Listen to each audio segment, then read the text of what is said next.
Tourism Committee. Can I remind everyone present to turn off all mobile phones and other electronic devices, with the exception of those in the media who have been given special permission to tweet during the meeting, but in that case all phones should be turned to silent. Now, we do have, for some reason, an unusually large number of guests with us this morning, so I just want to make a few procedural announcements, if I may. Firstly, we are not anticipating any test of the fire alarm this morning, so should there be a fire alarm, please follow instructions from the security staff in terms of exiting the building. Can I just remind all those in the public gallery, and you're extremely welcome, thank you for coming and joining us. If only all our committee meetings attracted such levels of public interest, I think members would appreciate that. But can I remind you all to be courteous and respectful. This is not a public meeting, so I do not expect to hear anything from the gallery, and any clapping or cheering, or indeed booing for that matter, will not be tolerated. There should be no filming or photography by any people other than authorised members of the media who have sought prior permission. Now, we're expecting the session this morning to last probably for around 90 minutes. When it comes to questions from members, I will be prioritising committee members first, because we do have some additional MSPs with us. And given we have quite a lot of ground to cover, I would ask both questioners and those answering the questions to be short and succinct in their answers. We have with us this morning, I should say we have apologies from one member of the committee, Rhoda Grant, and we have Claire Baker, who's here as a substitute. Welcome. And we have two additional MSPs, Maureen Watt and Graham Pearson. Welcome to you both. Now, we have one item on the agenda this morning, which is a continuation of our inquiry into the Scottish Government's renewable energy targets. And I would just remind members and witnesses that is what we are here to address. I would like to welcome our panel who are here before us, just starting from the left. We have Graham Lang and Mark Gibson, who are from Communities Against Turbines. And from the Trump Organisation, we have Donald Trump Sr., Chairman and Chief Executive Officer, and George Sorial, Executive Vice President and Counsel. Welcome to you all. Thank you for coming. I wonder if the witnesses would like to start by making a brief opening statement of 2 to 3 minutes. Perhaps, Mr. Trump, would you like to start? Thank you very much. My name is Donald Trump, and I very much appreciate the opportunity to speak. It is a very, very serious problem that we are addressing. In my opinion, it's one of the most serious problems that Scotland will have or has had. Wind turbines, not renewable energy. I'm all for renewable energy. I believe in wave technology. I believe in tide technology. In particular, I think you have great opportunities for other things and other forms of energy, but as an example, hydro. But wind turbines made in China are going to be the destruction and almost a total destruction of your tourism industry. If you look at what's happened recently, a very unattractive wind turbine was just put up at Royal Aberdeen right on the course. Royal Aberdeen didn't know about it. The members are going absolutely crazy. I said, and you haven't seen the worst. Wait till they turn it on and you hear all the noise. They don't know what to do. They didn't know it was going to happen. They were blindsided. The fact is that I've built I brought some magazines along. I built and what I said I was going to build, except it came out even beyond what I said, and everybody's agreeing to that.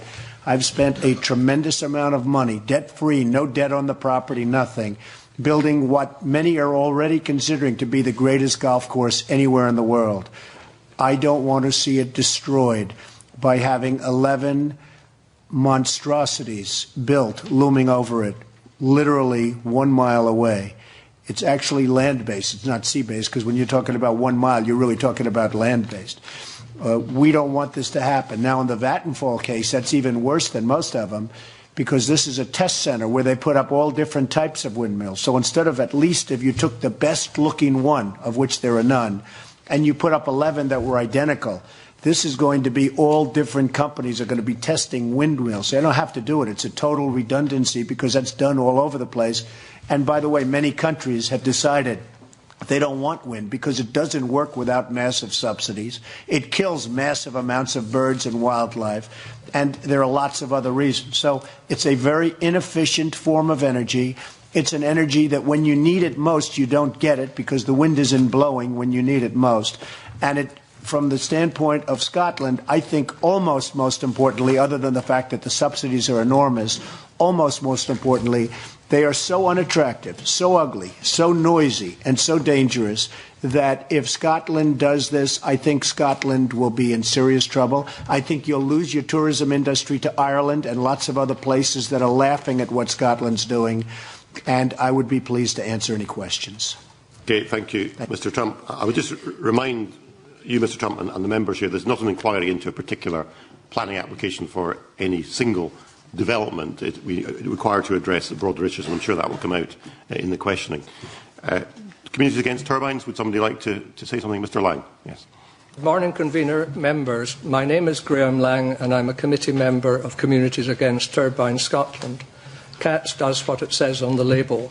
We are the national voice of all those groups campaigning against the flood of wind farm and smaller turbine projects that are damaging the landscape and the visual and residential amenity of people living near to them. We provide a service to communities. By residential amenity, I of course mean noise. My group joined CATS because it represents on a national level what my and other groups have been doing for years, and takes protest to a higher level, which is why I am sitting here today. My experience as an active participant in the wind farm debate is extensive. I am chair of 2 campaign organisations and mentor others. I am a member of 2 wind farm community benefit forums. I am also trustee of the Association for the Protection of Rural Scotland, Scotland's oldest environmental charity. My interest in renewables has taken me to every all-energy exhibition and conference in Aberdeen since 2006, and over that time most of the Renewable UK, formerly British Wind Energy Association, exhibitions and conferences. It's quite interesting this year at the All Energy Show, out of 75 hours of conference time, only 3 is devoted to onshore wind. I take an interest in planning policy and, when looking at applications, examine the conflict between an applicant's subjective assessment of policy and what I consider to be a more honest and objective approach. From personal experience, I'm very, very aware of the stress communities are under from the moment they become aware of a proposal through an applicant's public exhibition, and sometimes much earlier. From then on, they live with uncertainty of when the application will be made and what the eventual outcome will be. The process takes years before there is consent of refusal, and refusal does not mean the end of it. For many poor people, lives are on hold. When I came to the parliamentary debate on the 1st December, every member's desk had a leaflet from Scottish Renewables on it. I have a copy here giving their version of the facts. They say wind works. It does about a quarter of the time. They say wind is not expensive. It is at least twice as expensive as the wholesale price of the electricity produced. They say wind cuts CO2 emissions, possibly, but not by a headline-grabbing amount, and boy, is it expensive. They say wind farms do not harm tourism or property prices. It will do, and it does. They say people support Scotland's wind energy. Many people say to me they like wind turbines, but they follow it with the caveat, but we wouldn't like to live next to one. They say wind is a major contributor to the economy. How much are we paying to subsidise each job? They say environmental impacts of onshore wind are limited and managed. That's what the developers say. The residual impacts on landscape and amenity are adverse and unacceptable. They say wind farms are not noisy. If that is the case, why are people weeping in their beds at night, unable to sleep and swallowing sleeping pills and antidepressants by the handful and reporting a huge variety of illnesses? These people are treated as collateral damage or cannon fodder. They just happen to be in the way. Tough. We get the same sound bites from other pro-wind organisations, and they just do not stand up to sensible scrutiny. Thank you. Thank you, Mr. Lang. Thank you both for your opening remarks. I think it's fair to say to Communities Against... Sorry, Mr. Gibson, did you want to say something briefly? Thank you very much. I'll be brief. Thank you very much for giving me this opportunity as well to appear before you. My name is Mark Gibson. By way of background, my degree is in zoology from Aberdeen University. I'm a chartered surveyor of some 30 years standing. I'm very strongly involved in our local community. I'm on the local school board. I'm a trustee of the new United Nations Biosphere. 12.5 years ago, I came to Craigengillan, a historic but sadly neglected estate in East Ayrshire.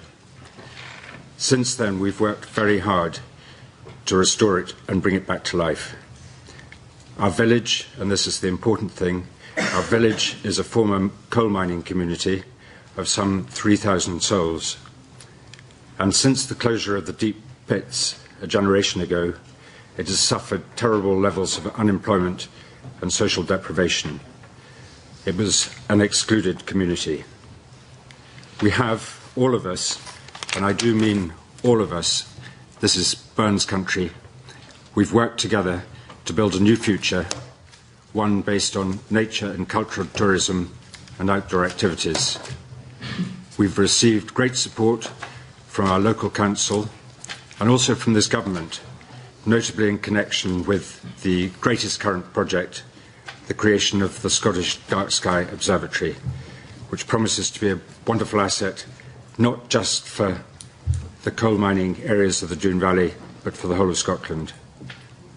We support the work of CATS, and I'm here to illustrate by giving a first-hand account of the sustained and almost intolerable pressure from wind farm developers on our community over the last 8 years.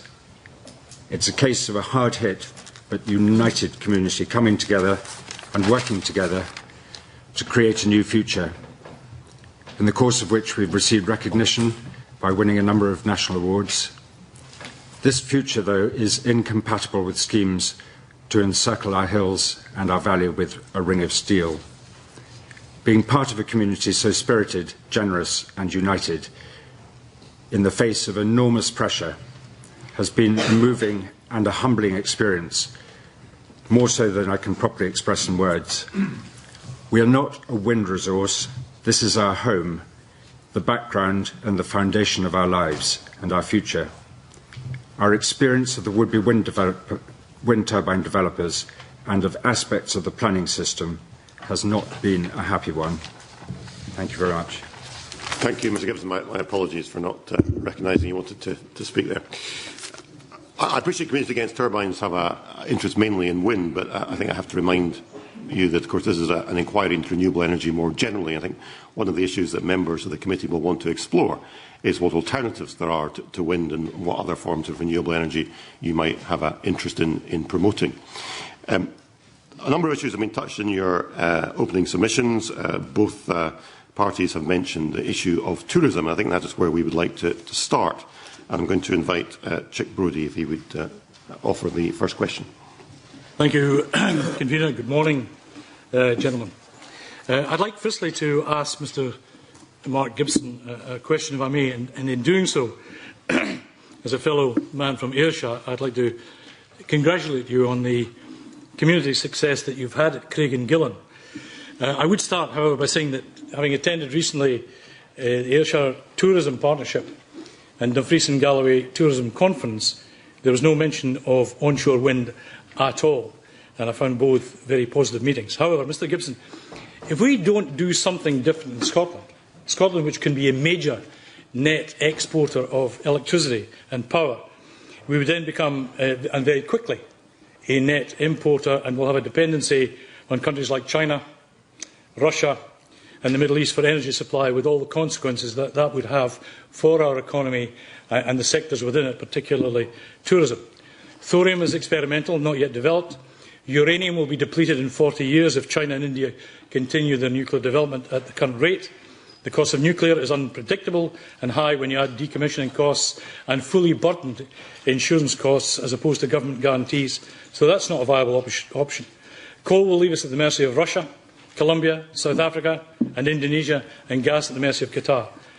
To this committee in 2008, Mr Gibson, you had indicated a combination of wind, although not onshore wind, hydro, biomass, tidal, wave and clean coal combined with strong energy measures are what we need to secure Scotland's energy security and economy in the long term. Do you still agree with that? And what do you think the benefits are, therefore, for Scotland's economy? It's a very long question. Could you just distill it into one sentence? What I'm saying is that we want to be a net exporter of power, of which is with a balanced energy mix, including offshore wind, wave, tidal, biomass, etc. I mean, you made that comment in 2008. Do you still agree with that, or have you changed your views? I believe in an energy mix, certainly. There's, at the moment, the entire focus of government policy is on, and the only way of achieving the targets which you set yourselves is through onshore wind. It's the only technology which is sufficiently advanced to get us there by 2020. It would be a disastrous mistake, I think. What we need is a whole system review. Are we doing this for energy security? Are we doing it to save the planet? If so, we have no idea of what CO2 savings there might be, and if they weren't made, what the effects would be. Nobody has done the most elementary preliminary study. You cannot have more than about 10 or 12% of the total energy, electricity, from wind, because it's intermittent and the grid becomes unstable. And to cope with those times, which can sometimes be very prolonged, when the wind isn't blowing at the right speed, you've got to have backup power stations. Those backup power stations are therefore working intermittently. They decelerate when the wind happens to blow. They accelerate when the wind stops. It means they're working totally inefficiently, just like a car engine. And there comes a point at about 30% contribution from wind when the CO2 generation and greenhouse gas generation is greater than if there had been no wind farms at all. So it doesn't work for energy security and it doesn't work for the environment. Okay, thank you. I wonder if I may move to Mr. Sorrell and Mr. Trump. Good morning. Welcome. Gentlemen, against the backdrop of a 9% increase in tourism visits to Scotland last year, new Visit Scotland research, which shows 80% of UK respondents state their decision to holiday in Scotland would not be affected by the presence of onshore or offshore wind. 70% of Scots support wind as part of our energy mix. Whiteley Wind Farm, the largest in Europe, has had 210,000 visitors since it opened in 2009. You mentioned birds, Mr. Trump. The RSPB say their members are genuinely supporters of wind farms, having announced plans. Indeed, they themselves have announced plans for a wind turbine at their headquarters in Bedfordshire. And indeed, they've been citing growth in numbers of skylarks, etc. We've had similar comments from other organisations like WWF Scotland, etc. Another confusion in the backdrop is your letter, Mr. Trump, to Mr. Losheth of 14th of December supporting wind farms, and then the confusion of Mr. Sorrell saying you'd had scores of letters supporting your organisation, and you yourself saying you'd had thousands of letters. So that's kind of confusing. You mentioned Ireland. Ireland has plans to meet 40% of its power needs from renewables in 2020, with the vast bulk coming from offshore wind. Against these backdrops and any others, I wonder if you can confirm to us the detailed analysis explaining who produced it, when they produced it, and will you share it with the committee, this analysis that supports the many assertions that you've made against wind? Let me just state that the letter said appropriately located wind. It didn't say wind, it said appropriately located wind, drawn by our lawyer. And if somebody wants to go through and subsidize a wind farm in an appropriate location, which in my opinion has to be in an industrial location, if you have an industrial location and if you want to support it for the rest of your lives, if you want the UK to support it, because frankly that's who is subsidizing support, that's fine with me. But I don't think you should ruin your countryside. I don't think you should ruin the looks and the great beauty of Scotland, which is one of its great assets, if not its single greatest asset, with this. In fact, I noticed coming in, they go, come home to Aberdeen. They have a big campaign, and they have pictures of magnificent fields and magnificent cathedrals and all of this.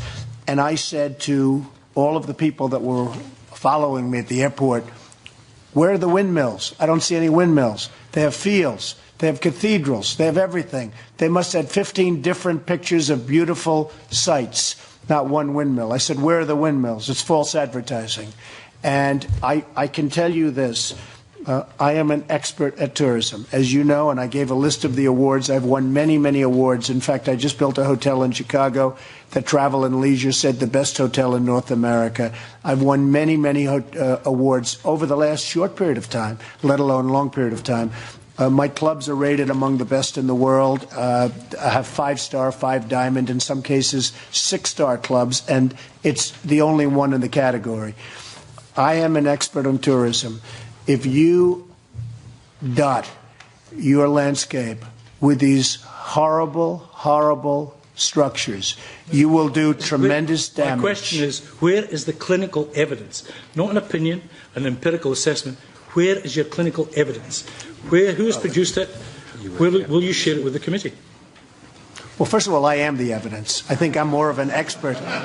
You know what? I think I'm a lot more of an expert than the people that you'd like me to hire who are doing it to make a paycheck. But I am an expert in tourism. I am considered a world-class expert in tourism. So when you say, where is the expert and where is the evidence, I'm the evidence. Right. But go ahead. Would anyone honestly believe that an industrial power plant is going to become a tourist attraction? I mean, that assertion is absolutely absurd. Would you suggest we put a hotel in front of St. Fergus? I mean, that's essentially what you're saying. Right, let me just test that. Because I think this has probably got more to do with property values, having looked at your accounts through the year end December 2010, although I don't necessarily personally subscribe to it, but I think property values have a lot to do with it. But let's test the golf tourism thing. In the past week, I've talked to 6 major Open Championship club secretaries, 3 on the east coast of Scotland. Some are concerned about wind power, but we'll work through the planning process if it should affect them. However, I did talk to the Secretary of Royal St George's at Sandwich, Kent, which has a 100-turbine farm 7 miles away, I admit, further away than... Can we just have one witness, please? One advisor? One advisor? It's quite all right for notes to be passed from the row behind. So, having talked to Royal St George's, when you talk about industrial power, they used to have a coal-fired power station right next to it. They knocked that down, built a wind turbine. That's now been knocked down because they're building an energy green park, which will include turbines. The view is it will not affect the golf there at all. So how do you arrive at your decision? I know you're the expert, Mr. Trump, but where is the evidence that supports the statement you've just made? I say they're wrong, and we'll see what happens. All you have to do is take a little walk over to Royal Aberdeen and see how that course has been decimated. It's not going to hold any more championships. It can't hold any more championships. It's on the open rota.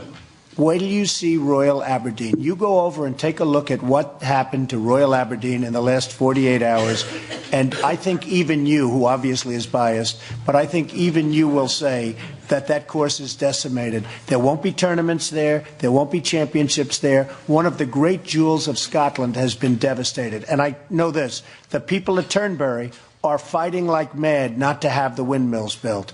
They are fighting like mad. Oh, funny, I talked to him. Mr. Brody, you've had the chance to ask your questions. I'm going to bring in Mr. Lang, who wants to respond to this, and I've got other members who want to ask questions. Yes, there were two points. A little reference to tourism. Mr. Leckie of the Scottish Tourism Alliance has said we need empirical evidence. Visit Scotland hastily published wind farm consumer research, which appeared yesterday like a rabbit out the hat, is certainly not empirical evidence.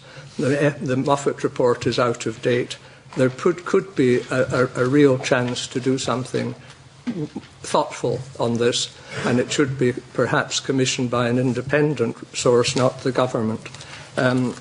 Mr. Brody also mentioned alternatives, and of course a sustainable energy hierarchy is the best framework for tackling that. Demand reduction, of course, using less energy in the first place, energy efficiency and conservation, using energy more efficiently, particularly through insulation and efficient appliances. And I could go on and on. There's many, many different ways of tackling the thing. He also mentioned thorium nuclear, and that is a very viable possibility if the government should be looking at. Come on later in the session to talk about alternatives. I think I'd rather just address just followed up on the mention that's fair of enough. I want to address specifically tourism issues at the start, and we've got another member, Mr McKenzie, wants to come in on this point. Yes, thank you, Convener. Good morning, Mr Trump. I'm interested in your views on tourism, but part of the area I represent include the Orkney Islands.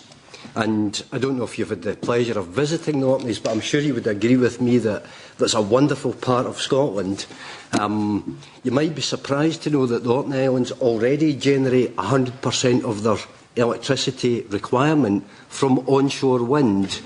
And yet, if you did have the opportunity of visiting, I'm sure you would agree with me that the landscape is not overburdened by wind turbines. And very interestingly, Orkney's tourism grows and has grown for a number of years well beyond the Scottish average. It's a very important industry there. They do it very, very well. I would suggest that you go and visit Orkney, because there are various types of tourism. And I wonder just how you explain those two phenomena that are able to seemingly coexist. Onshore wind generation to the level of Orkney already meeting the government targets, and increasing and improving tourism. Well, from what I understand, you have a very tiny population, and in a certain case where you have a tiny population, a couple of windmills can do something and it can take care of that. But appropriately located industrial turbines, as I've said, are okay. The problem is they can't. You lose money. You lose a tremendous amount of money. And frankly, without the UK subsidy, and this is what's happening all over, without a UK subsidy, and I made the statement to the paper, Scotland, if you pursue this goal of these monsters all over Scotland, Scotland will go broke. As sure as you're sitting there, Scotland will go broke. They're being subsidized massively right now by the UK. And without that subsidy, and if the UK decides, excuse me, can I finish? If the UK decides that they're not going to further subsidize all of these windmills, Scotland will go broke. I'm sorry, but I don't think you quite answered my question. My question was, and I think everybody would agree that the Orkneys are not an industrial landscape, they're very much a rural landscape, and yet they can generate 100% of their wind energy. But the question I asked is that this seems to coexist very happily with their tourism industry, and you haven't explained that. You've made the other points before, but I'd ask you to specifically address that question. I don't know what your tourism industry is. I don't know the area that you're talking about. All I can say is that most of the important and major golf courses and most of the tourist areas are fighting this like mad. These gentlemen know exactly what I'm saying. They know it better than I particularly. But I will say, smart areas that want to remain beautiful and want to remain viable as a tourism area are fighting the industrial turbines looming over their properties. And by the way, a woman who works for me, very wonderful woman, she came to see me. She's devastated. Why? They put a turbine, a small one, behind her house. She can't sleep at night because of the noise, the flutter, as you know, the flutter. She can't sleep at night. She doesn't know what to do. She came to me. What do I do? Nobody wants to buy my house. This is happening by the tens of thousands all over Scotland. So I think you really ought to take a look. And I'll bet you that if I went to your community, and I'm sure it's lovely, but if I went to your community and if I spoke to people in your community, they would not be happy with what's happened. And you currently... Mr. Lang who wants to answer that question. Yes, I know where the constituency of the member for Highlands and Islands, and I know where he lives, in Easdale, I think. And I know that part of Scotland very well, and I've had a few pints in the Tea and a Truish at Clachan. And now he'll know that the Rera wind farm that was applied for very near to there, just at the side of the road, was refused planning permission. And there's now another wind farm application for 9 turbines just above Clachan. And I had a look at the planning website. It's not been on the planning very long. There are 900 objections. And nothing like 900 people live in Easdale or Clachan or roundabout. And most of these objections come from the leisure industry, people who sail, people who enjoy that coast. And having looked at the visualizations, which usually underplay the impact is devastating. Looking from behind Clachan towards Cruachan and from the village, it's just dreadful. And the view from Clachan, it's not really going to be helped much by 9 dancing ladies. They're not members of the Tiller Girls. Mackenzie wants to come back in briefly. I'm sorry yet again that you haven't, I'm very grateful to you for attempting to answer the question, but you really didn't address the question that I did ask. But what I would then do is direct you to you mentioned the dancing ladies. And I had the privilege of going down there shortly after these wind turbines were switched on with communities from all over Scotland.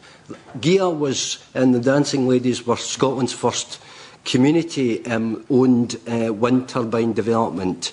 And that has brought about a huge amount of benefit to the people of GIA, who universally love their dancing ladies.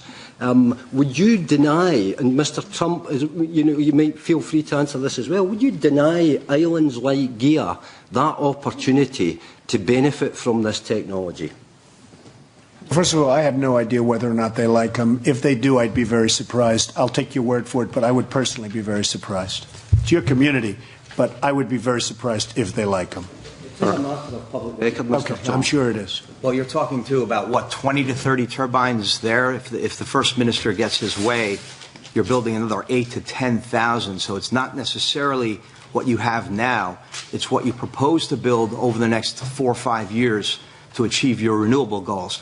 And just to answer your question about tourism, 1 turbine was put next to Royal Aberdeen, 1, and it caused such outrage that the chairman of the Infrastructure Services Committee called for a 6-month moratorium on all future applications. And I think you're going to see a lot more of that all around Scotland.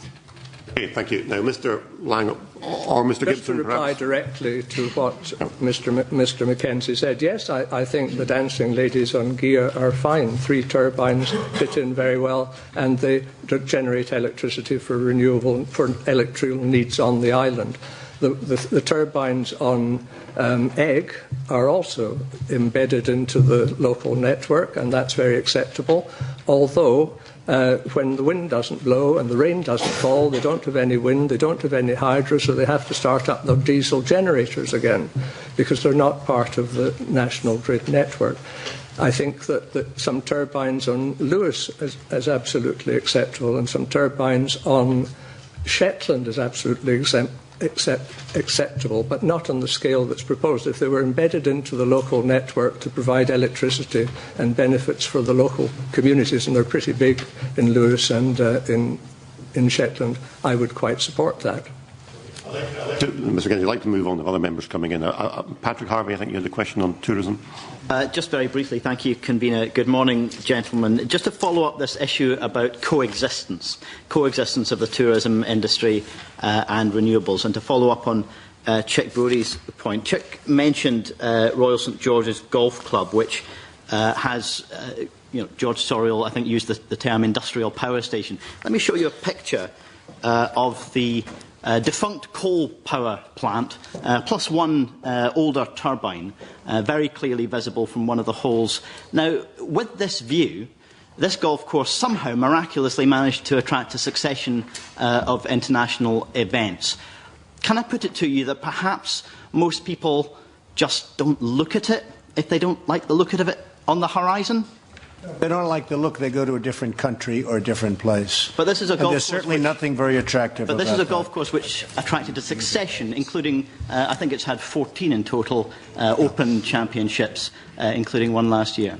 Certainly not an asset, what you just showed me there. That I can tell you. And that's been there for a long time, right? That's Indeed. not something that was recently erected.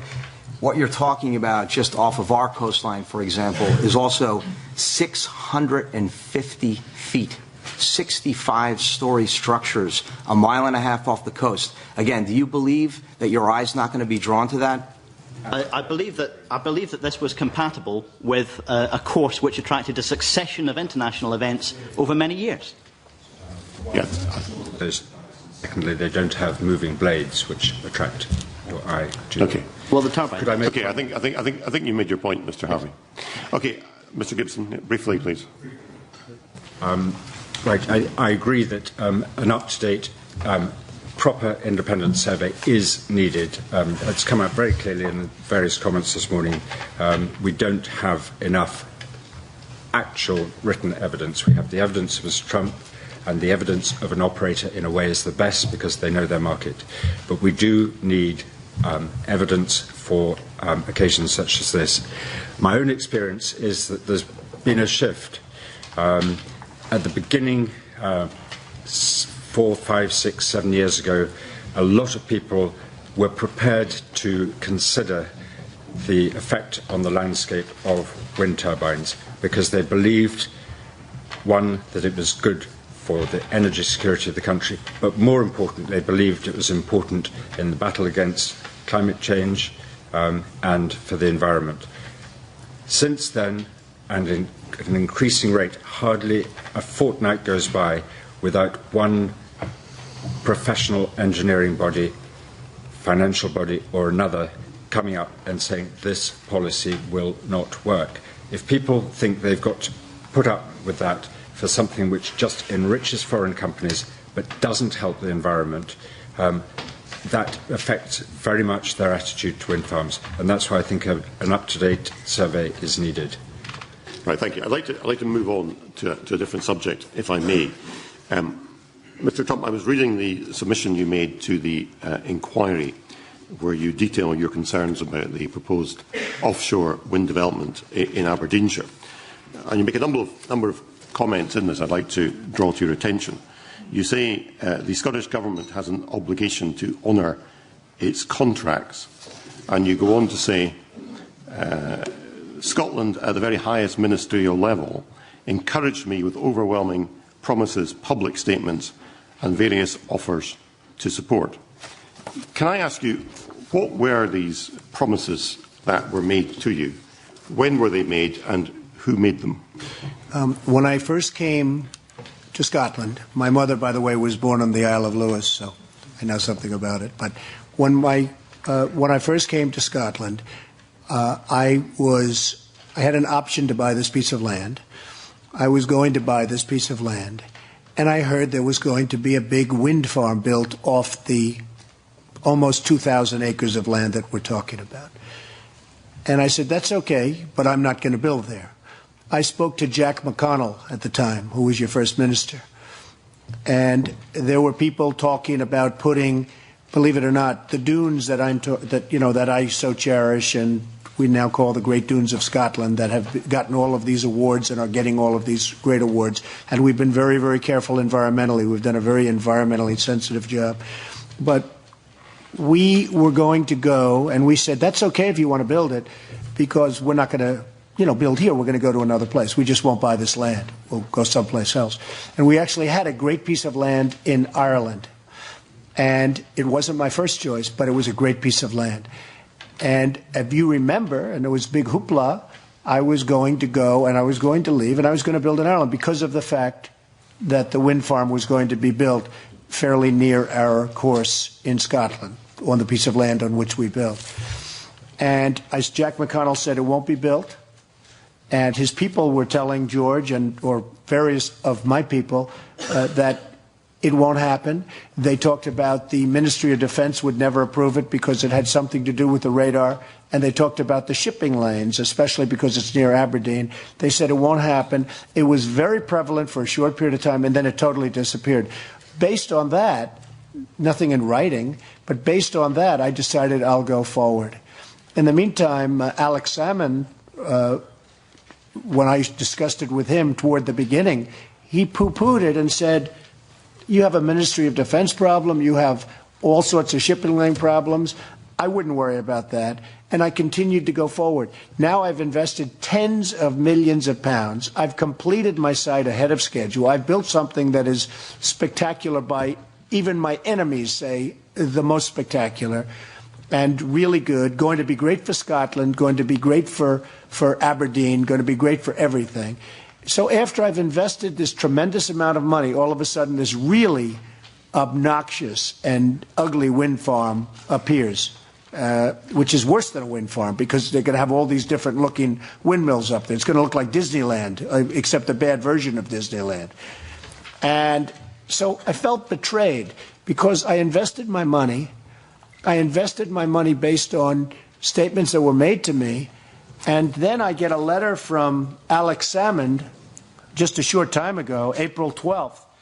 And in one of his parts of the letter, as I explained, the policies of one government do not bind its successor. So what he's saying is, well, if Jack told you that this isn't going to happen, or if people in his administration told you, we're not bound by it. Now, lots of very smart people with a lot of money are looking to invest in different parts of the world. When they see what happened to me and the way I've been treated, they're not going to be investing in Scotland. Because when you make the statement that just because one administration says something, well, I have to rely on that. If Jack McConnell says to me and his representatives say to us that that won't happen, and then it goes away, and then I build and invest all this money, and then it reemerges, I don't think that's fair to an investor. I mean, clearly this was a matter of great importance to you, that this development did not go ahead to affect your golf course. By the way, if it went ahead, it was fine. I told them that. I was going to build in Ireland, and all of a sudden it disappeared. The question, Mr. Trump, is if it was so important to you, why did you not seek something more than just a verbal assurance? Well, I didn't think it was necessary because they talked about Ministry of Defense, and which, by the way, is totally opposed to the Vattenfall wind farm, as you know, the Ministry of Defense. And they also talked about the shipping lanes. And that's always been a big problem. And the Ministry of Defense has recently come out totally against the Vattenfall wind farm. So I feel very good about that. But I was told that a while ago. So I didn't feel it was necessary. And Alex Salmond mentioned that the same way. I didn't feel it was necessary. When they say Ministry of Defense is against it, what do I need? So what they did is they lured me in, I spent this money, and now I might regret it. And I think other people that want to invest in Scotland are watching me and they're watching what happened, and I think they're going to say, I'm not going to invest in Scotland. It has been suggested, Mr. Trump, that when you proposed this development back in 2006, 2007, we were in a different economic time, a development which at that time might have appeared to be economically viable might look different today, given the economic recession we've seen, and that really you change your mind about this development and all you're looking for is an excuse to withdraw, and this is just a face-saving exercise. How would you respond to that? Well, even Alex Salmond was quoted today as that they're satisfied with what Mr. Trump did. He's in, I think, the Times today quoted that he's satisfied with what we've done. Look, I've invested tens of millions of pounds with no debt. I have no debt on the site. You can check. No mortgage, no financing, no nothing. I've invested, unlike most other projects that are going down the tubes, they're going bust. I've invested tens of millions of pounds into my close to 2,000-acre site on the North Sea. I've created something that's magnificent. I've created what some people and myself are considering the best golf course anywhere in the world. That's what I said I was going to do because we had the painting, we had the canvas to do it. I am looking forward to proceeding with the job. And I want to build a hotel. I want to build further. I don't want to stop. We're a very rich organization. We're a very substantial organization. This is a very small job for me. This is not a big job. It's an important job. My mother was born in Scotland, and it's an important job for me, but it's not a big job for me. You know that as soon as this horrendous idea of these 11 all different colors, different styles, different looks, windmills are terminated 1 mile. Oh, one other thing. Now it's 1 mile away. When I first got involved, they were 10 miles away. Then they were 3 miles away. Now it's 1 mile away. And as this gentleman told me a little while ago, 1 mile isn't even really a sea wind. It's really on the coast. It's really on land. Because 1 mile, this is the equivalent of a 70-story building, 11 of them, and each one different. So there's not a man or woman sitting on this council that if they were in my position, they got lured in to make an investment. I made an investment because of the beauty of the site and the beauty of the views and all of those things. And then after I've spent my money, they come and they announce this atrocious plan. And I just have to tell you one other thing. Wind is not a good form of energy, and it doesn't work without subsidy. So I think this is just an observation that I make as a businessman that's done well. I think you have to be very careful, because if the UK ever takes away your subsidy, you have got some major problems on your hand. Thank you, Mr. Trump. I've got other members who want to come in on this line of question. Just one final question, which I think is only fair to put to you, and that is, as I'm sure you are aware, both Jack McConnell, now Lord McConnell, and the current First Minister, Mr. Salmon, deny that they ever gave you these assurances. Well, I've heard that, and I know Mr. Salmon's denying other things today on the front page not related to this particular But why should we believe you and not believe them? So, you know, I mean, because, hey, he is denying other things today. He's denying everything. Obviously, they even said that I wanted windmills. You know, somebody came out and said, who would want them? I never wanted them. I was always opposed to them. Now, they asked me if I'd write a letter in appropriate locations. Yeah, if they want to put them in industrial areas, that's fine. I think they're bad only because you're going to lose money. I believe in hydro. I think hydro for Scotland is great. I think you should expand your hydro energy. I think wave technology, great. I think you should expand. That's what you should be doing. But I think you're going to destroy your coastline. You're going to destroy. Jack McConnell told me that. Alex Salmon told me he scoffed at the idea. At a dinner we had in New York. We were in New York at a dinner. By the way, Mr. Suriel was there. I was there. We had a dinner. We talked for hours. We were at a dinner. We talked about windmills. Who would believe we didn't talk about windmills? When I originally bought the site, when I heard that windmills were going to be there, I would have built in Ireland. Very simple. Okay, thank you. Thank you. Patrick Harvey. Thank you, Convener. Mr. Trump, you say you were given these assurances. The former and current First Ministers say that that wasn't the case. This committee can't really resolve that. It's one person's word against another. But let's just, I'd like to probe, we know you don't like the project, the wind project. We know that. But what you've said to us today, I'd like to probe a little bit further. You've said you had the option to buy the land. You heard there would be the development, and I think the phrase you used was, we said we just won't buy this land and it won't be built. And then you were given the assurances about the European Offshore Wind Deployment Centre. Disappeared, amazingly, because they wanted my money. They wanted me to invest in Scotland, which is the right thing. Can I just Yes. finish? And then, after you were given that assurance, you bought the land. Yes.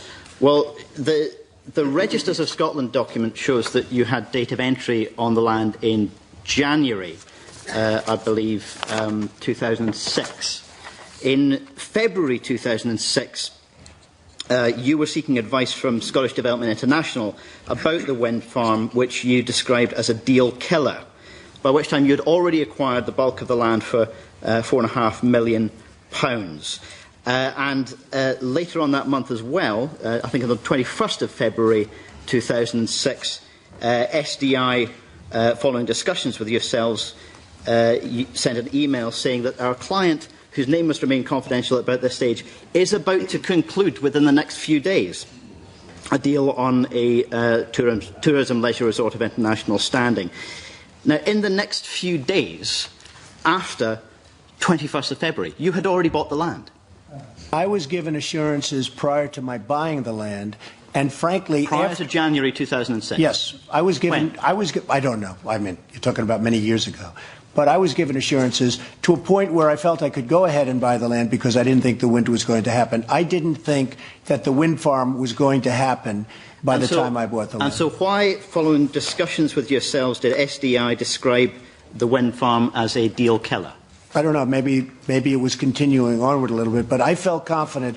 By the time I bought the land, I felt confident that the wind farm was not going to happen. I felt it for a lot of different reasons, including I had heard that the Ministry of Defense was against it, which meant a lot to me. But I had felt quite confident by the time I bought the land that the wind farms were not going to happen. You're a wealthy enough man to be able to afford a lawyer to explain to you that it would have been completely outrageous and improper for a First Minister to give such a future assurance about a planning application or an energy I don't think so at all. Which didn't exist. I don't think so at all. I think that what the First Minister wanted to do, and frankly, Alex Salmond wanted me very much to invest in Scotland also, for a lot of reasons, and good reasons. That's not bad reasons. That's good reasons.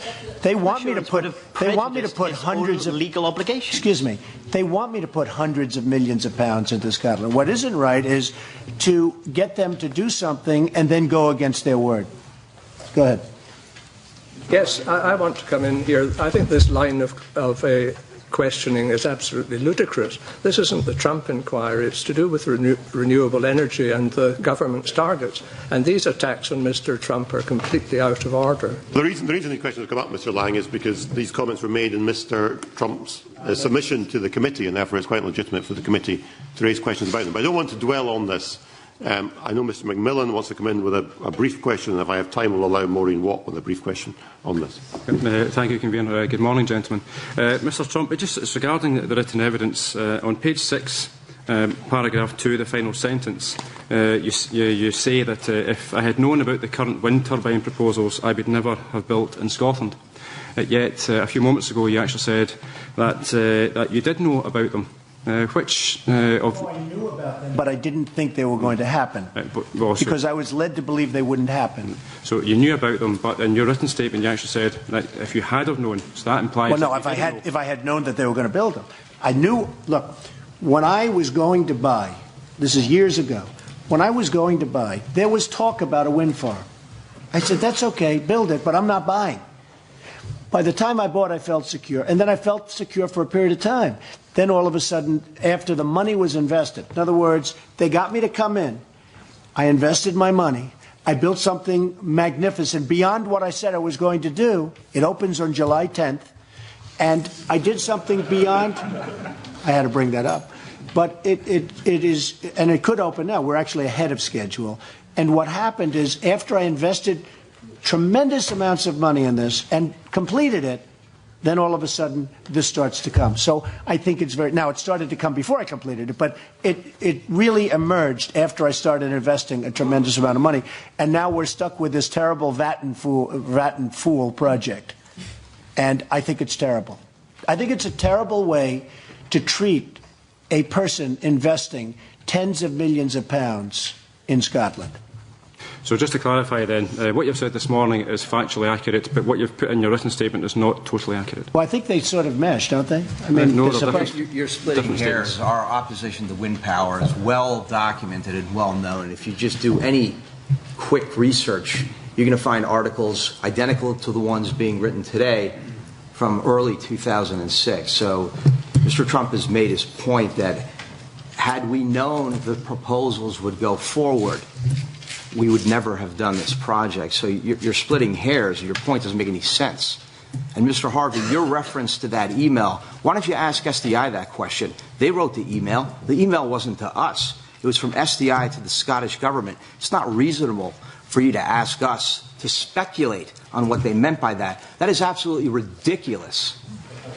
Very briefly. Well, I think it's fair to have a very brief response to that. Very briefly, the point that I was making was that following discussions with yourselves, with the Trump Organisation, SDI were very clearly under the impression that the deal was about to be completed in a few days. It is hearsay. Sorry, we'd let Ms. Harvey please ask his question. That the SDI were clearly under the impression, following discussions with yourselves, that the deal would be completed in a few days, and that was written on the 21st of February. It's hearsay. Were we copied on that email? It was an email from SDI to the Scottish government. How would you even bring it up? It has no bearing on this hearing. It's ridiculous. Okay. Well, I think Maureen Watt wanted to ask a question. Please, very briefly, if you would, Maureen. Yes, thank you very much, Convener. And I've first appearance at this committee, so I have no declaration to make in terms of interests. Mr Trump, I was from 2006 to last election a regional member for the North East, and I followed both projects, been to all the consultations for both projects, and I have the timelines here for both projects. And the wind farm project has been on the go since 2002. In 2005-06, there were 20 public consultations in towns along the coast of Aberdeen and Aberdeenshire. You purchased the property in March 2006. And from 2006 to 2009, the wind farm project was developing, and it got European backing, became the European Offshore Wind Deployment Centre. All along, you've known that both projects were continuing, and you had a chance to pull out, but you didn't. No, I don't think that's correct. I don't think that's correct at all. The Vattenfall project, I believe, came in much later than that. And certainly we didn't know about it. I didn't know about it. It's just like Royal Aberdeen didn't know about it. They didn't know that a windmill was going to be built right next to their course until it was built. I certainly didn't know that. And your First Minister consistently led us to believe that because of issues with shipping lanes going into the harbor and MOD radar issues, that the proposal would never go forward. I think any reasonable person, when getting assurances from the head of a government based on those grounds, could certainly rely on them. And that is exactly what happened here. All those projects were being worked out locally. I think we've had to address that issue. It's an important issue to address, but we do now need to move on to broader issues of policy, and I'm going to invite John Park. Thank you, Convener, and good morning, panel. I'd like to take us into an area that we've just touched on a little bit, and it is about the alternatives to us meeting the targets that the government have set. In every session that we've had so far, when people come and give evidence, and this morning, we've never heard anyone make any complaint about the renewable targets that the Scottish Government have set and the rationale behind them. So I'd appreciate if you could give us an idea of any thinking that your organisations have about how we might meet these renewable targets if we're not to include the concerns that you have around wind, whether it be onshore or offshore. I don't particularly see the point. In fact, it's a very dangerous way to go ahead, to have a policy which is based on targets for percentages of renewable energy, rather than what is that going to achieve. It's not going to achieve energy security because the wind doesn't blow all the time. It's not going to achieve, as far as we know, any environmental outcomes. It could actually result, as I said earlier, in greater levels of CO2 than if there weren't any turbines. I say turbines, wind turbines, because that's the only technology which has a chance of being able to meet those 2020 targets. There has been no empirical evidence whatsoever about levels of CO2 reduction or increase. We've had no cost-benefit analysis. What is the policy for? It's not for security. It's not for the environment. I'll tell you one shocking story of a recent application we had. We have 3 sites of special scientific interest next to us. Every winter, between 47 and 50 pairs of whooper swans nest there. During the daytime, they migrate between the loch and a smaller loch in the centre of a wind farm application site. I asked the developer if he was aware of the whooper swans. He said, "Oh yeah, no problem, we're going to drain the loch on our land." That is the typical attitude. Bats get sucked into the low-pressure vacuum. They can't escape. Their lungs literally implode. And for what? For nothing. SNH have no evidence. They say they support government policy. I have written correspondence with them saying that they have no evidence that it does anything worthwhile, nor have they sought any evidence. The same comes from Historic Scotland. It's a policy for policy's sake with no clear outcomes at all and no evidence. I might add, though, that from a practical standpoint, I think your CO2 targets are absolutely ridiculous. China is decimating the atmosphere. They're decimating what's going on up in the air. and your targets are, you are less than 1%, if that.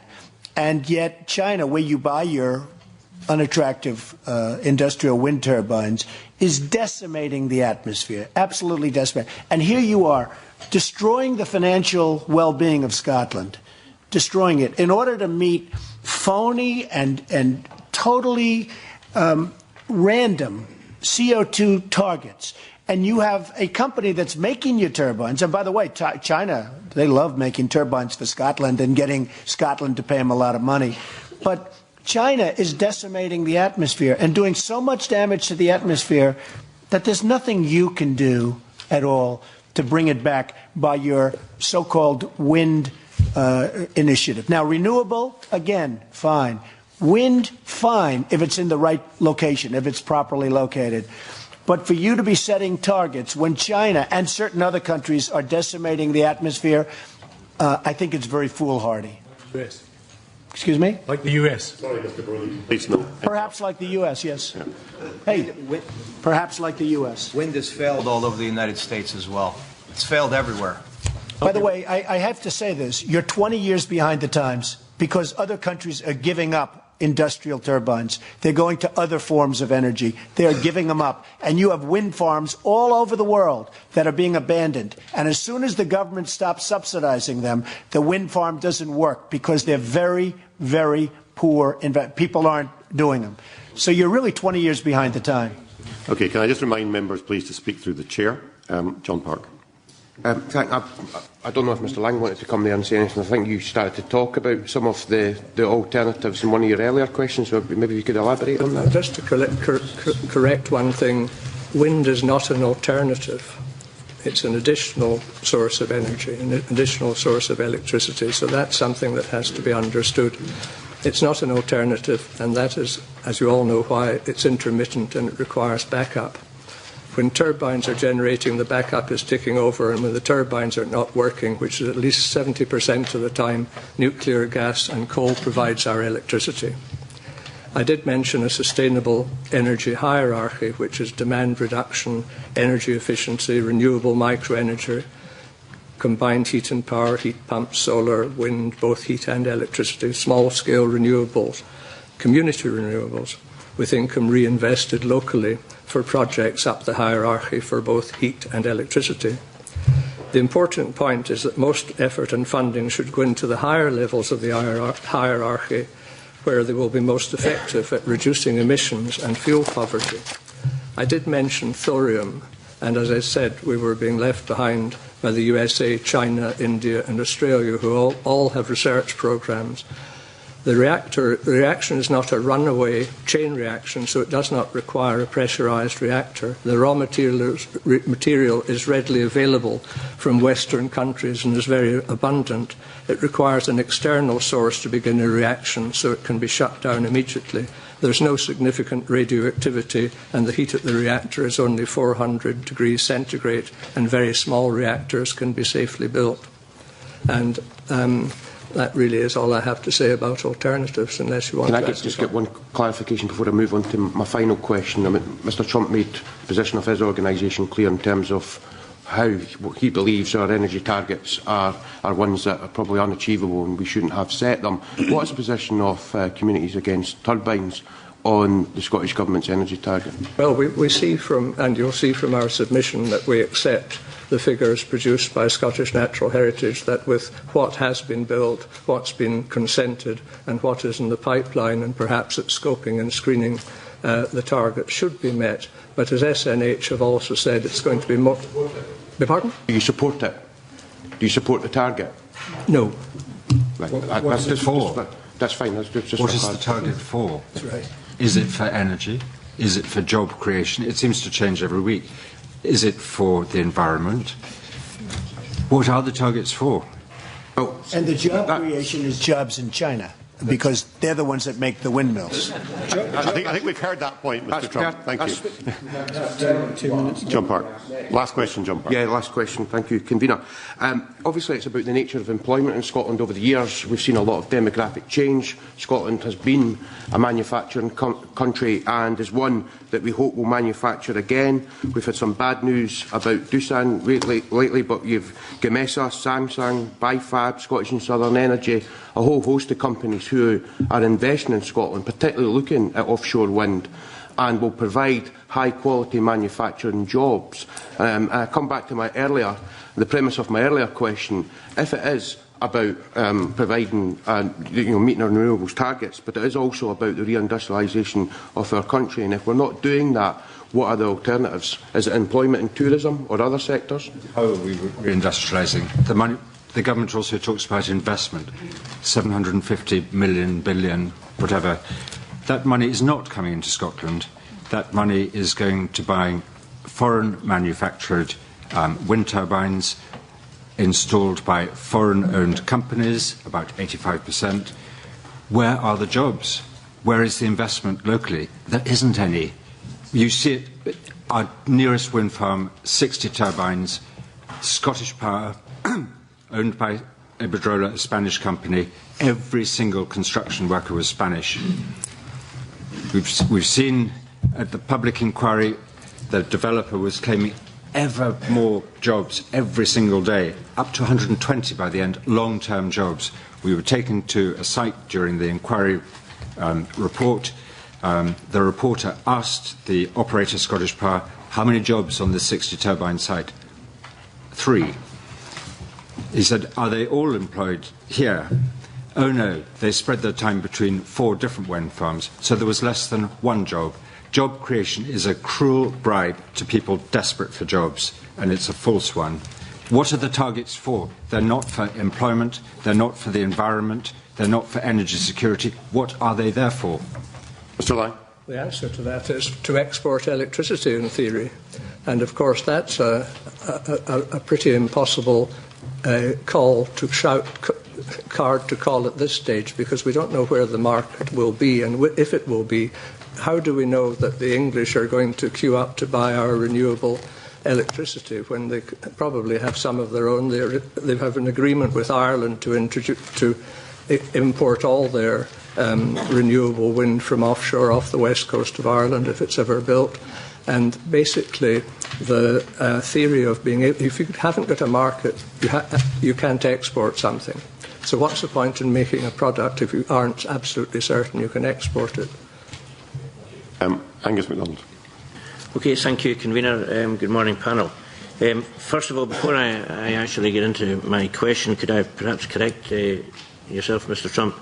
A couple of minutes ago you said that we were perhaps 20 years behind with regard to wind energy. Now, I would draw to your attention our Nordic cousins, particularly in Norway, who have plans to significantly increase the number of onshore wind turbines throughout the country. So if we are 20 years behind, then so is Norway. Well, that's not what I'm hearing about Norway, by the way. And if you look at Germany, if you look at Spain, and if you look at other countries, they are abandoning wind. And the reason is because they can't afford to subsidize it. Spain has obviously got economic problems. What they've done is they've announced they cannot subsidize any longer, and because of that, the wind farms are being closed up. So you have to be very careful. I will say this. I just returned from the country of Georgia, and it is considered one of the great achievements over the last 10 or 15 years. People are going there. Leaders of other countries are going to see what the president of Georgia and his people have done. It's amazing. I asked him about wind. He didn't even want to talk about it. He thought it was ridiculous. But what he has done is gone almost 100% hydro. And hydro is fabulous. It's fabulous energy. It's not intermittent. You can turn it off anytime you want. And I think, just as a recommendation to this committee, I think you should seriously study hydro. You have tremendous water resources. I think you should seriously study hydro. He gave me the Award of Excellence, the Medal of Excellence, which is the highest honor because of things I've done. And I will tell you, and it was a great honor for me, But we had a long discussion about this, and in his opinion, hydro, they are almost 100% hydro. They are efficient and self-sufficient, and it's something I really believe that the committee should look at. And you don't ruin the environment, and it's a great form of energy. Okay? Thank you. Thank you. Well, yeah, certainly take on board your comments with regard to hydro, but I don't think Scotland needs any lessons on hydro. In fact, we were certainly ahead of the game. You need more hydro. Well, you need more hydro. You don't need lessons on it, you're right, but you need more hydro. We need a mix, yes. Absolutely. No, you don't need a mix. You need more hydro. So, you may be aware, and John Park, my colleague, has also mentioned the significant investment by Gamesa and BIFAB, to name just two manufacturers. Indeed, BIFAB have made a significant investment in the Arnish fabrication yard on your beloved Isle of Lewis. Point of order, I think Gamesa haven't made, they've declared an intention. Okay, well, it's not quite the same thing. Well, it's perhaps not here yet. The Korean company was going to invest also. They pulled out.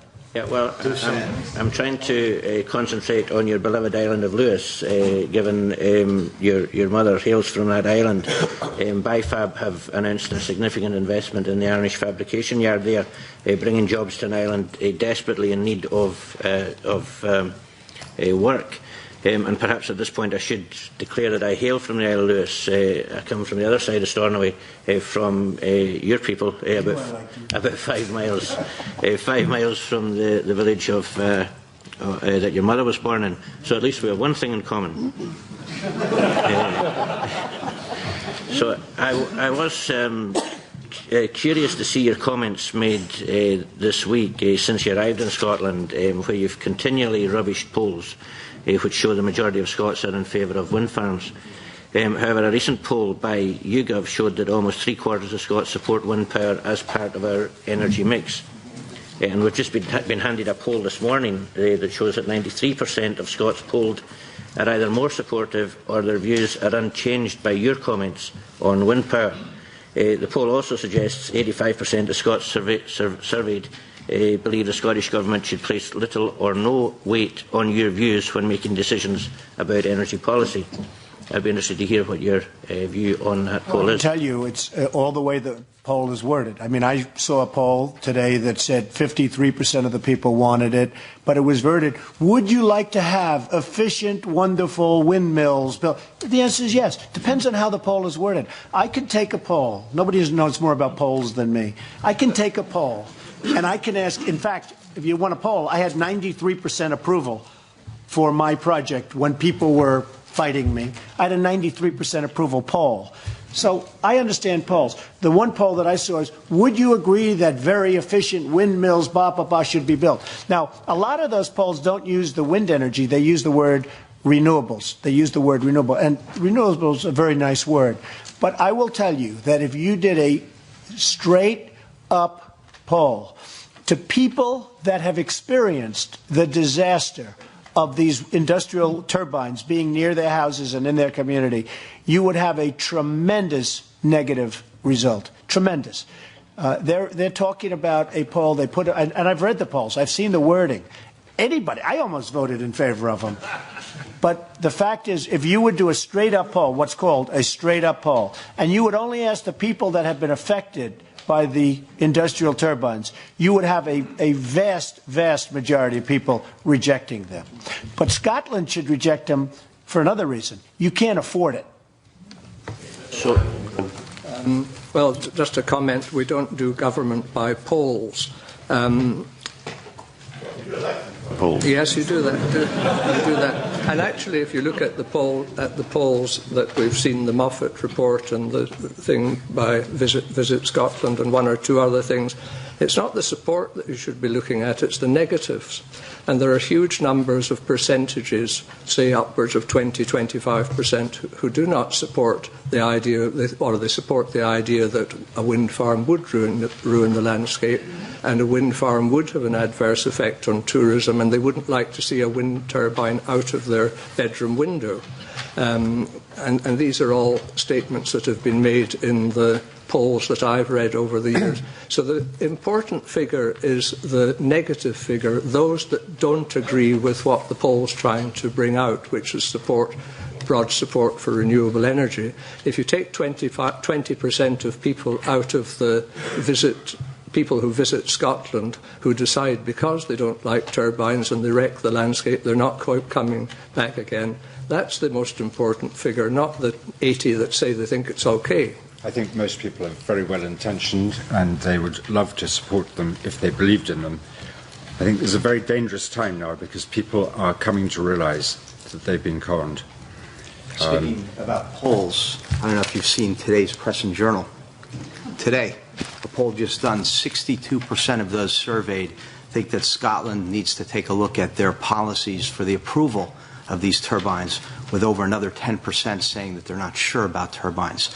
That's a very powerful statistic.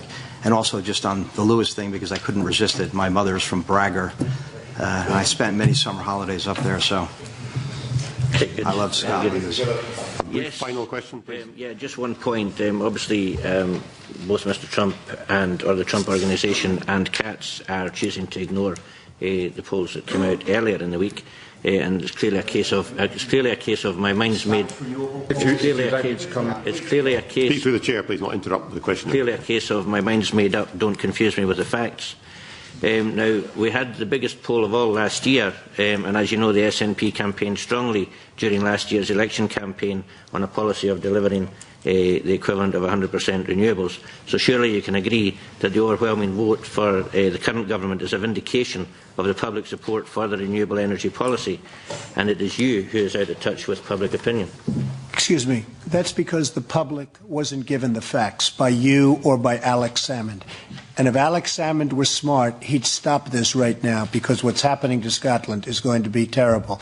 This is the same thinking that gave you Al Megrahi, where they let him out of prison in order it's true. This is the same exact thinking that gave you Mr. Trump, I think, please, because he'd be dead within 2 weeks. Well, guess what? He was seen running in the park last week. This is a broad enough topic already without bringing up Mr. Megrahi, Mr. Trump. Thank you. I'll let Mr. Lang give a brief response to that question on polls. Yes, well, Mr. MacDonald mentioned the resounding result of the Scottish National Party at the last election, which was based on a turnout of about 52% and 23 or 24% of the vote. So I don't think that gives the SNP a mandate to trash Scotland. Thank you. Right. I'll move on. Claire Baker. Thank you, Convener. And as this is my first committee, I'd just like to confirm that I have no registrable interest to declare. There have been a number of claims this morning over subsidy levels. Do the witnesses accept that all our energy resources receive levels of subsidy, and that the subsidy that goes to renewables is lower than the subsidy that goes to coal or gas or oil, and that is just part of how we deliver our energy system? Looking at me. I think you could forward. We're not really discussing the subsidies of other things. That you'll have to look at it yourself. We're just saying that wind turbines do not work without massive government subsidy, meaning higher taxes. And I think when you really look at it, you're going to find that without these subsidies, they don't work. And when you end these subsidies, which I think will end soon, you're going to have wind farms all over Scotland and all over everywhere that are going to be abandoned, and it's not a pretty picture. The race to build wind farms has got nothing to do with the environment, with CO2, with jobs. It's all to do with the subsidies which can be gained from the process. I think, if it's possible, Mr. Chairman, because at least half of this panel is about communities, could we go back a little bit to the effect on communities? I'll stick with the line of questioning, but we have time later. We'll come back to that if we can. Just briefly, Convener, the claims this morning have been that renewables, and particularly wind, could not survive without subsidies. Do you accept that other energy sources, which are more traditional fossil fuel sources, receive greater levels of subsidy? than what renewables does. No, they don't. That's They don't need factually correct. subsidies. They don't need subsidies. No, they do. In 2010, 3.63 billion was spent in subsidy to coal, oil and gas, while 1.4 billion was spent on renewables. So there is a greater balance. What we're actually trying to do is shift. You cannot compare that at all. Can we please speak through the chair, please? Hold on a second. Claire Baker, you finish your question. What we are trying to do is shift the focus away from fossil fuel, expendable sources of energy towards cleaner, renewable energy to try and meet our energy targets into the long-term future for Scotland. And that's really what the committee are trying to look at. Okay, Mr Gibson. About 3.7 billion, I think, going to gas or coal or whatever, and 1.4 billion going to wind. But that 3.7 billion is producing 98% of our energy. The 1.4 billion is contributing a minute amount. So in terms of value for money, wind subsidy is grotesquely expensive. The earlier questions. So it's not the headline amounts, it's the amount per unit of energy generated. But do you accept that earlier questions have highlighted that we cannot continue with the energy sources we have at the moment into Scotland's future, and we need to look to other sources of energy, and the investment in renewables is about trying to take us to that place? I'm all for that. But he's not had a chance. They have to work. Okay, it's very simple. You're spending £250,000 of subsidies to generate £150,000 of energy. Who's paying for that $100,000? Your taxpayers. How long are they going to put up with that?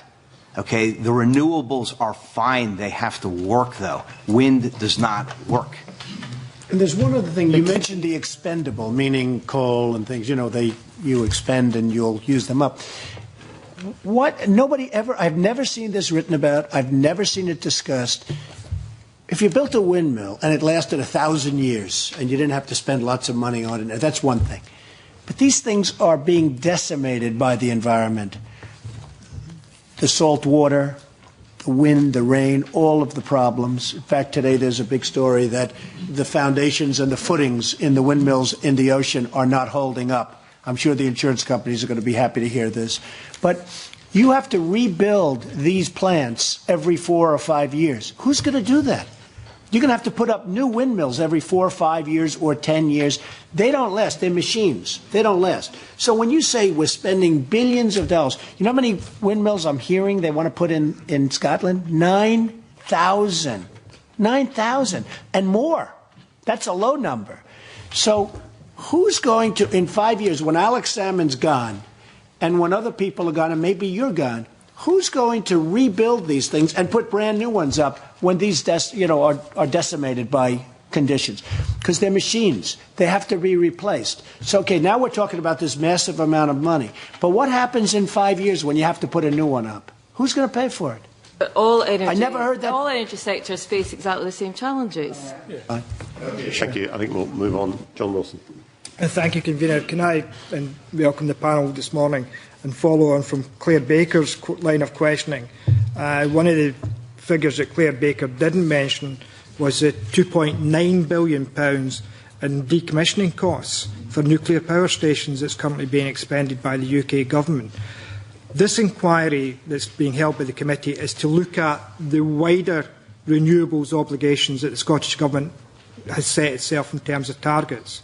This is not just Scottish Government that's looking at renewables. This is part of the UK agenda as well, and it's part of the European agenda as well as a worldwide agenda to look at alternatives to fossil fuels and to actually provide energy, sustainable energy in the future. Mr Trump has made reference on several occasions to industrial turbines. Could the members from CATS, particularly Mr Lang, with his experience, as he mentioned in his opening remarks, in terms of his links with community turbine groups, forums that he mentioned that he's involved in. I think it was 3 local community groups who were involved in, who were getting benefits from turbines being sited close to or near local communities. And what would be the reaction of those communities if the turbines were turned off and the benefits, real community benefits that these communities were currently receiving were no longer there. Yes, I think that in my statement I was quite quick in what I said. I said I was a member of 2 community benefit forums, and these are the forums that are set up by developers during or before the planning process to discuss with members of the community how community benefit could be managed if the communities were to be offered such a benefit. And so I went along the first time as a kind of curiosity because I had objected to the wind farm that I was now attending the Community Benefit Forum. However, whether you were for it or against it didn't get away from the fact that if this application was successful, there would be a community benefit, and that was something for which a mechanism had to be placed. And there's varieties of offers on the market, and some people see that this as being a helpful thing, others see it as being very, very divisive. So it sort of splits the community a bit. But my part was really just as a businessman to see that if the consent was made, the community benefits, whatever they were, would be involved in, would trickle down to the community. It's quite interesting. Highland Council's recently become involved in community benefit, and they've gone out on a limb without consultation with communities or the industry and introduced a community benefit policy and community benefit concordat. They will negotiate with the developers and deal with the applications for funding, and where benefits are above a certain threshold, they'll retain a portion of the funds. They say that the concordat has been agreed entirely without prejudice to the execution and implementation of the Council's powers, duties and obligations as a local planning authority. In Cat's opinion, there will be a substantial conflict of interest between determining wind farm developments and dealing with community benefit. I would expect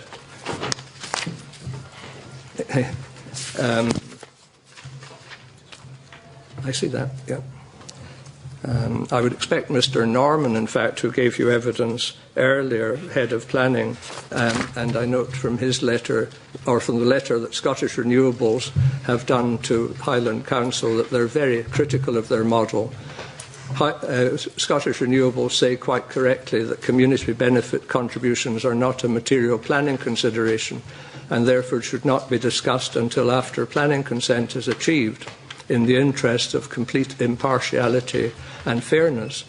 Scottish Renewables would argue strongly that any community benefit payments are kept entirely separate from the planning process.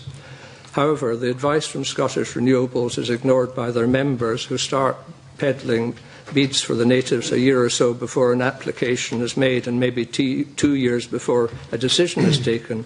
This, of course, means that those keen for the benefit with a wish list of projects to get on with could wait at a bare minimum 4 years to see some of the benefit.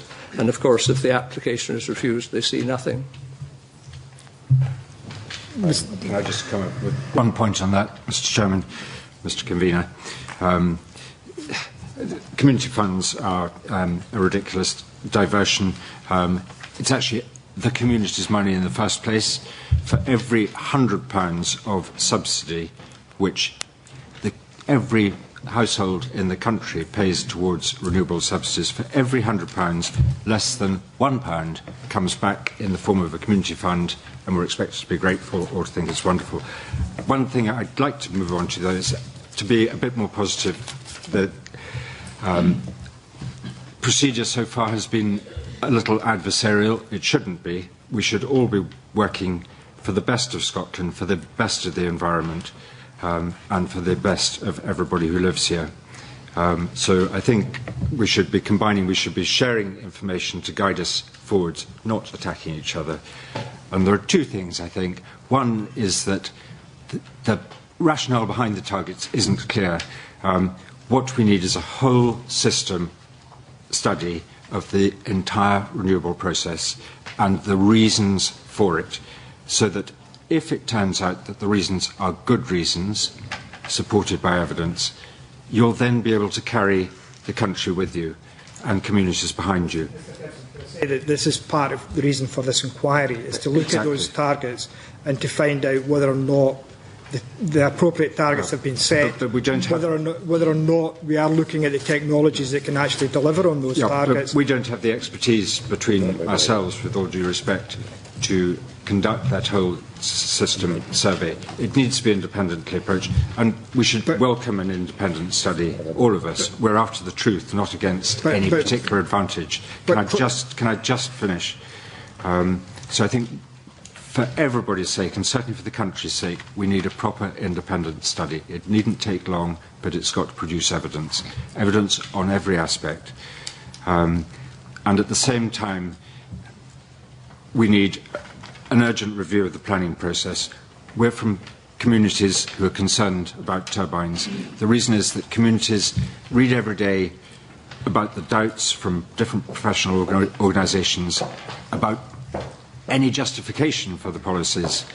If you don't carry people with you, it's dangerous for democracy. People feel powerless, they feel trampled upon. I would just like to finish with one thing, and then you will hear no more from me. And I feel really strongly about the views of communities and the whole legitimate object of government is to do for a community of people whatever they need to have done, but can't do it all. We're simple people, powerless people, have strong beliefs, they have great intentions. If you once forfeit, going back to a quote from one of Mr. Trump's countrymen, but a great wise man, if you once forfeit the confidence of your fellow citizens, if you have a policy which is not based on something which is true, you can never regain their respect and esteem. And he went on to say, it's true that you may fool all the people some of the time. You can even fool some of the people all of the time, but you cannot fool all of the people all of the time. And that's the dangerous position we're in. Mr. Gibson, I'll refer you to the opinion poll that we've received today. It's been circulated. As the First Minister Please don't interrupt the question. Mr. Gibson, the opinion poll says today, and Mr. Lang made reference to 20 to 25% of the population are concerned about wind turbines, 75 to 80% are in favour of wind turbines, and Mr. MacDonald read out the figures earlier to say that Mr. Trump's intervention in this debate has actually hardened some of the views of the communities out there in favour of wind turbines. The issue, Mr. Gibson, and you made a reference there, could you tell me, is the name of your organisation Communities Against Turbines or Communities Concerned About Turbines? Because you actually said you were concerned about turbines. The organisation, in my understanding of the raison d'etre of the Communities Against Turbines, is to be against turbines. And what are you against? Are you against large-scale wind farms, or are you against small-scale farmers and bringing in wind turbines in their areas to actually supplement their incomes? Because a number of the 8,000 to 10,000 wind turbines that Mr. Trump has made reference to, a large number of them are small-scale, one-off, two-off turbines that are being installed around the country by communities, by farmers and other companies who want to set up and generate their own renewable energy for their own use and for supply onto the grid. I think you'll know very well that you can get whatever result you want from an opinion poll. It depends, and I'm sure an election gave us a result last year. Excuse me. Election doesn't change when you have 10,000 turbines all over the country. Please talk through the chair, Mr. Sorrell. As I think the First Minister would agree, the detail of the question is the key to getting the right response. We've had that over the referendum, just over a couple of words, let alone this. And it was only a week ago, if you want to talk about opinion polls, that Mori carried out a poll for Renewables UK, which showed that 80% of people thought that wind turbines in the landscape were less than acceptable, and 16% of which thought they were completely unacceptable. You can get whatever results you want. What is important is not polls, it's not scoring points, it's establishing beyond doubt what we're trying to achieve and what the evidence is. We don't have that at the moment. If we had the right evidence, the whole of this room should agree. But without it, you're imposing a policy on communities which are too vulnerable to be able to protect themselves. Mr Gibson, you never answered my main question. Ask it again. Are you concerned about turbines or are you against turbines? And what turbine developments are you against as an organisation? Because I've gave you two examples, the industrial wind farms and the small-scale turbines being established by communities, farmers and others. What are you? Is it a blanket against turbines, or are you in favour of some turbines but not others? I'm totally unconvinced about what they can achieve, and so I think if you have turbines anywhere, it must be very clear that they're not damaging other equally important interests in the country. And Mr Lang, briefly, do you want to add to that? I just wanted to draw the member's attention to the First Minister's own constituency up in Bachen, which is almost ground to a standstill because of the number of applications, mostly, I would say, from small farmers, but for big turbines. And the same thing could apply in Mr Brodie's patch down in Galloway and South Ayrshire, absolutely inundated with applications for them. Obviously, the money is very attractive, the amount of funding they can get from a feed-in tariff. So it's really a wholesale proliferation of turbines of all scales. The thing is out of order. It's just a runaway train, and policy is not working. Okay, thank you. Now, we are already over time. I have 4 members who have allocations of time left and who want to ask questions. What I intend to do is take all 4 questions together, and then if the panel could answer them collectively, that would be very helpful. I'm going to start with Stuart McMillan. Thank you. Sure. Earlier on in this inquiry, this committee received evidence from John Robertson, the Managing Director of Burnt Island Fabrication, where he said, "We have a tremendous opportunity to create an industry.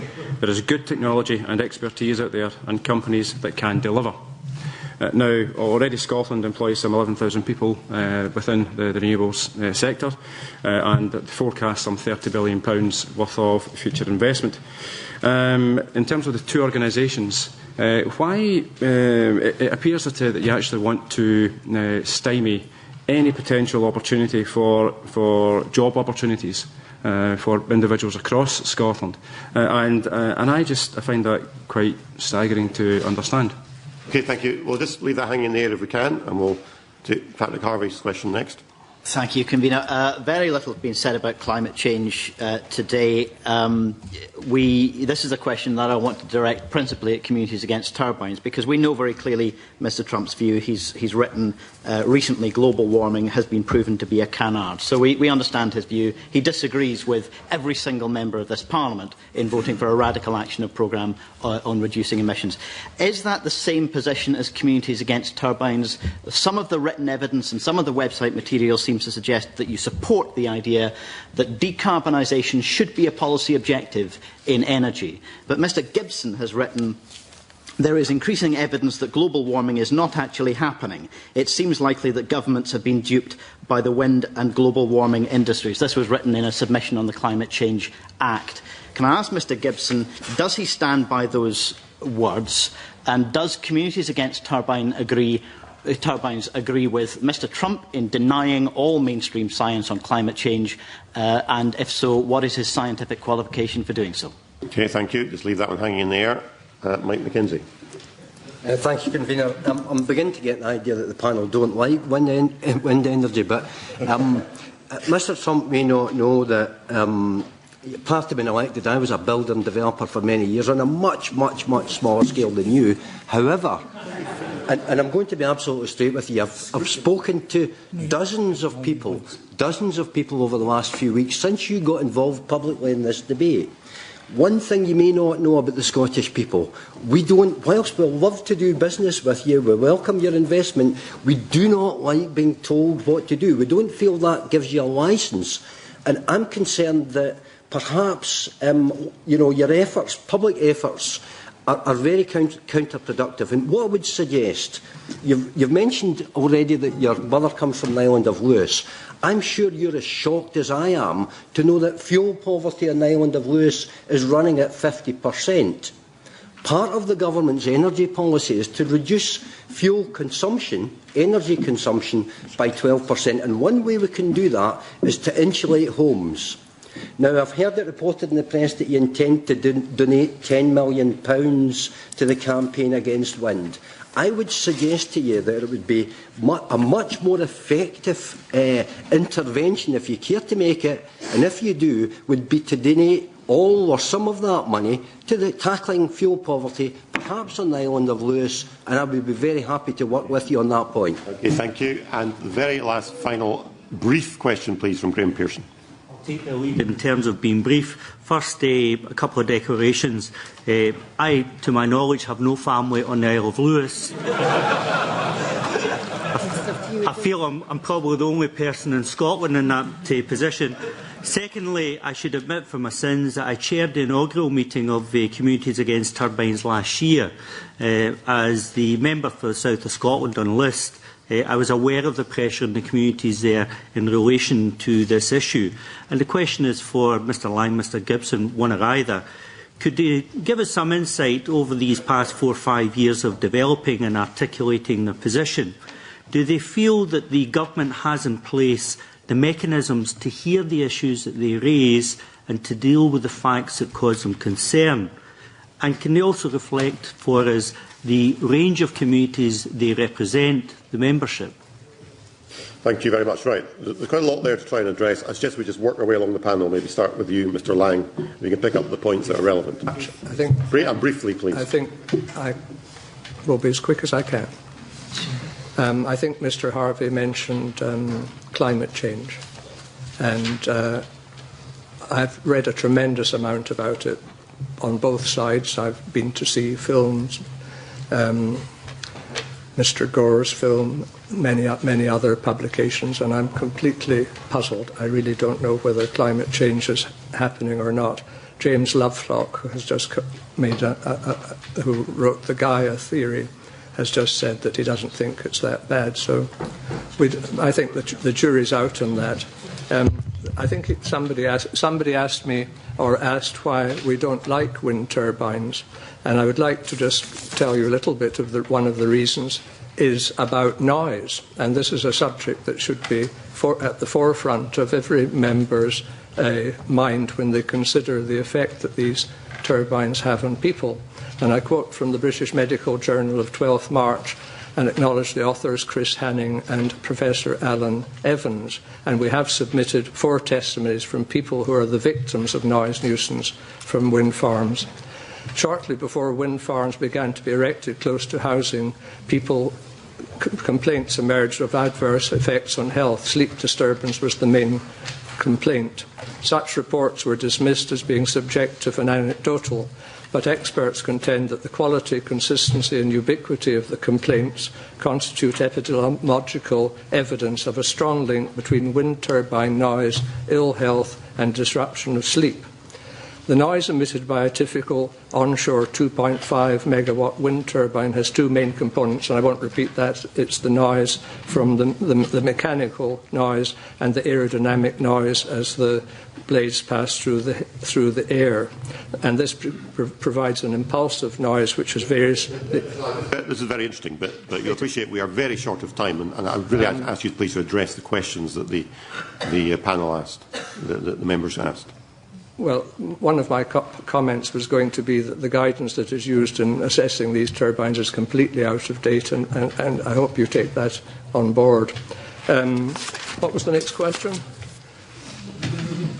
I think you've dealt with the question on climate change. I think there's a question about economic development, whether you felt that opposition to renewables was stymieing economic development. That is something I know something about, having been a minor industrialist. And I know when in Glasgow, when I had my business there, and Babcock and Wilcox got a job for a new power station, we lost all our employees practically overnight because they were paying better rates. And the same thing could happen with the offshore. The impact on local business will be quite bad when people like Bifab, who is a wonderful company, have been round their works, do what I used to do. And The problem is, where does the labour come from? Is it trained? How is it going to be trained? The offshore industry will produce a lot of jobs, I've no doubt, but I don't think there's enough planning for how these jobs, where they're going to come, where the people are going to come from. Are they going to live in labour camps like they did when they were building the oil production platforms and so on? It's just... There's no houses for these 11, 20, 30, 40,000 people. Okay, thank you. Mr Gibson. Thank you. I'll be as brief as I can. I think the first point from Stuart McMillan was on jobs, and on that we must be clear when we're addressing this policy. Are we talking about job creation?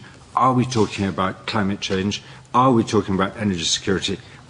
It changes all the time. Of course, don't please interrupt. Of course we're in favour of job creation. Of course we want the very best for Scotland.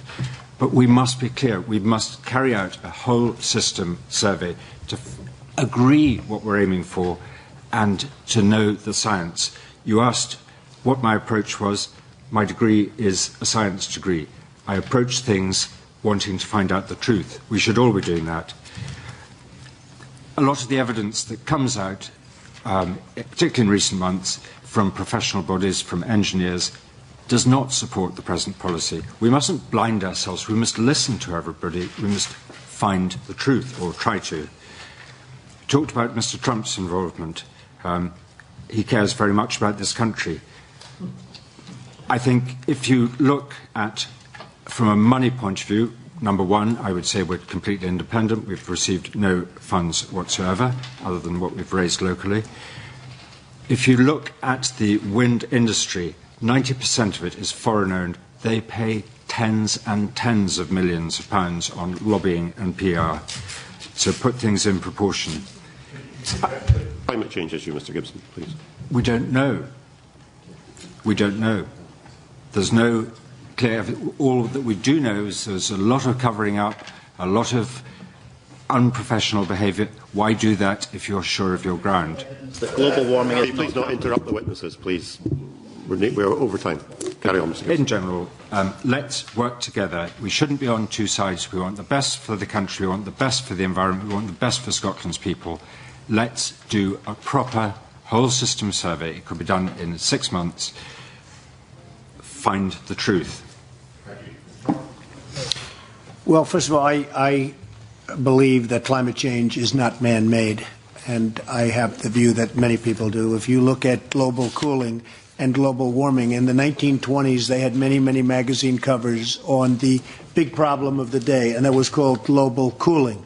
Now we have global warming. I just don't believe it is man-made, and I think you're spending billions and billions of pounds unnecessarily and going to affect the future of Scotland.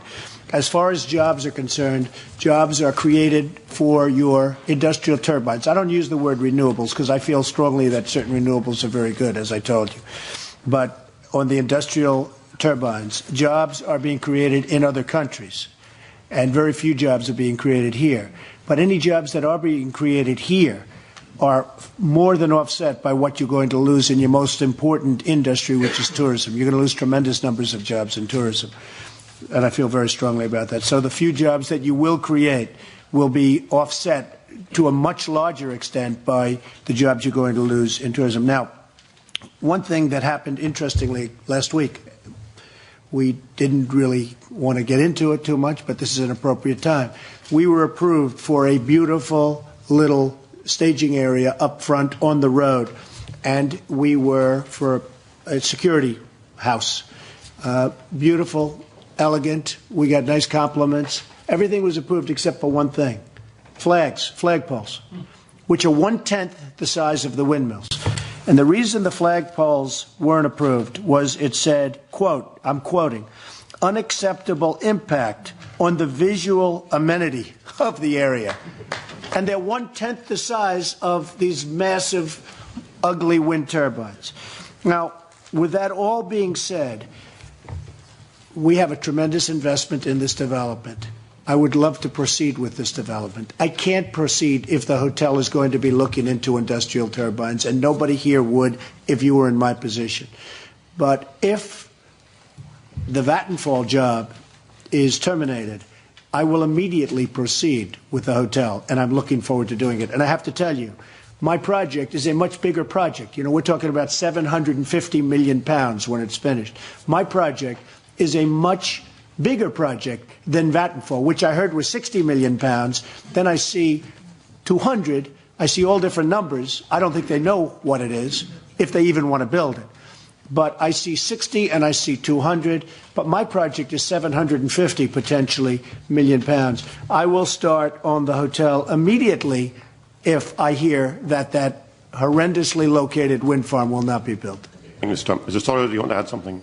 Just because you were democratically elected doesn't mean you have a right to unilaterally and just carte blanche impose all your policies on your people. People all over Scotland are screaming in opposition to these wind powers. So you can't use the excuse that we've been elected and we have a right to go forward. Thank you, Mr. Sorio. Can I say we have, because of time, to draw matters to a close there? There's no points of order in this committee. Well, point of order, Mr. Harvey. Standing orders do allow points of order.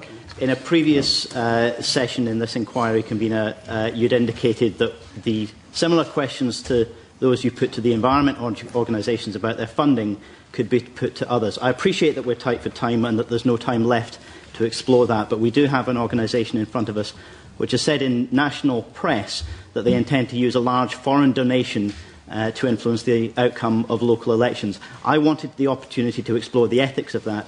If we don't have the opportunity to do that now, can I ask that we write to Communities Against Turbines and explore that issue and allow them the opportunity to answer some very serious questions on that matter? I think that's a fair point, and I'm happy to do so. Can I, at that point, say thank you to our witnesses for coming along. Thank you to Communities Against Turbines. Thank you for the Trump organisation. I was tempted to ask you, Mr. Trump, given your love for Scotland and your interest in pursuing investments in Scotland, whether you had thought about putting in an offer to buy Rangers Football Club. But I'm afraid we didn't have an opportunity this morning to progress that particular point. Be thinking about it. Well, that's very. That will make tomorrow's front pages, I dare say. Thank you very much to our witnesses. Thank you to members of the committee and additional MSPs. Can I apologise to all who I know had additional questions to ask, and we did not have time to get round to that. And at that point, can I close this meeting of the committee?